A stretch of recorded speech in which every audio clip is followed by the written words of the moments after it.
guys, balik lagi sama kita di podcast Silologis. Jadi kali ini kita bakalan deep talk. Ya mungkin orang-orang bilang ini cuma tugas sekolah doang. Tapi ini tuh aslinya mempengaruhi banget gimana cara kita bermain sosial media. And yap, kita bakalan ngebahas tentang Pancasila di era digital. Aku Zahra bersama keenam teman-teman aku. And guys, silakan memperkenalkan diri kalian. Aku Intan, di sini aku siap spill the tea soal medsos. Aku Alisa, ready.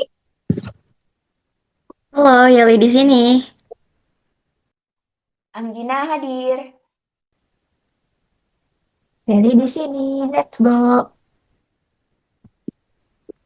Dan aku Putri. Salam kenal semua. Salam kenal.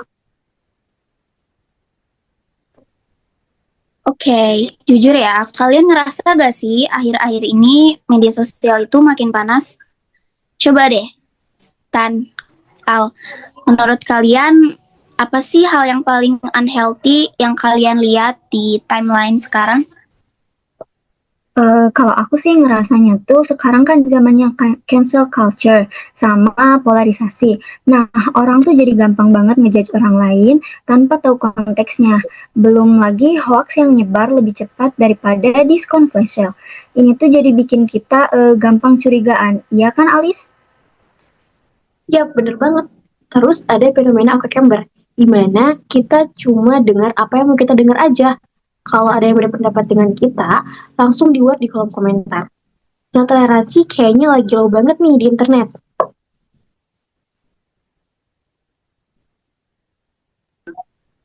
Nah, bener banget. Padahal kita punya Pancasila. Coba deh ya, kasih paham kita kenapa sih masalah toksik itu bahaya kalau kita lihat dari sisi filosofi translate. Oke, simpelnya gini kan.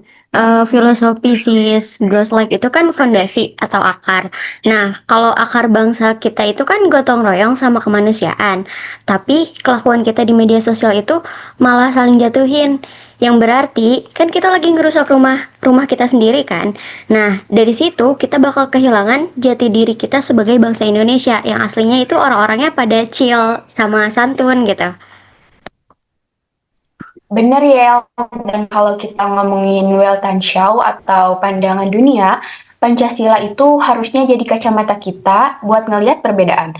Dulu, zaman Orde Lama atau Orde Baru, tantangannya mungkin perang ideologi. Tapi buat kita Gen Z, tantangannya itu algoritma. Kita harus kritis, biar gak gampang disetir sama konten yang provokatif.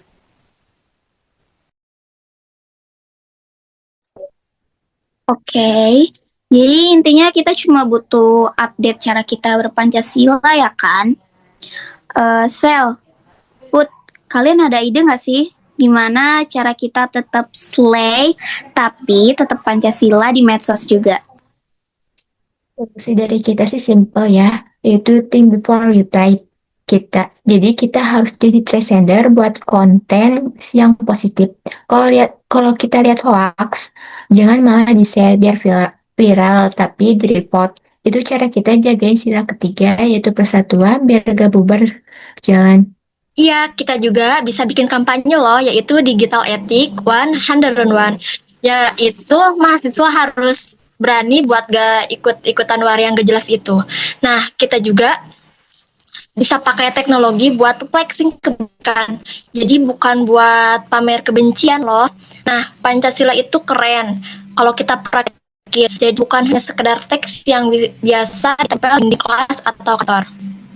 Jujur gokil sih. Jadi kesimpulannya itu Pancasila itu nggak jadul kan? Malah justru jadi guide utama kita biar nggak tersesat di dunia digital. Oke guys, sebelum kita end Zoom ini, kasih satu kata-kata dong buat Gen Z. Stay wise. Kalau dari aku, no hoax. Iya jadi kritis, empati,